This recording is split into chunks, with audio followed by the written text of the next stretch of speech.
Darating yung araw na marirealize mo na wala naman talagang nagja-judge sa'yo. Wala naman talagang nanonood sa'yo. Ano ka, pelikula? Ano ka, pelikula? At magkakaroon ka ng malaking panghihinayang kasi noon pa dapat sana'y ginawa mo na ang lahat ng kailangan mong gawin, lahat ng gusto mong gawin. Pero hindi eh. Takot ka.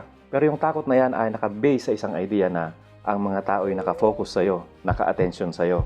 Na parang isang malaking flashlight ng mundo na nakatutok sa'yo, isang spotlight. Pero napakalaking kasinungalingan yan. Napakalaking kasinungalingan yan. Kasi lahat ng tao, ang main character ng isip nila ay yung sarili nila. Kung sakali mang kasama ka sa iniisip nila ay malamang sa malamang extra ka lang. Kaya huwag mo masyadong pag-isipan yung sarili mo na importante ka sa kanila. Kung may gusto kong gawin ngayon, ay gawin mo na. Nahihiya ka man, natatakot ka man, normal yan. Pero pag oras na nagawa mo, ay magkakaroon ka ng sariling bilib. Kasi may ebidensya ka na eh, nagawa mo na. Kaya mo naman pala. Diba? Sana naging maliwanag yung aking sinabi kasi gusto kong umangat tayong pareho sa buhay, lalo na sa pagko-content. Maraming salamat. Please follow me.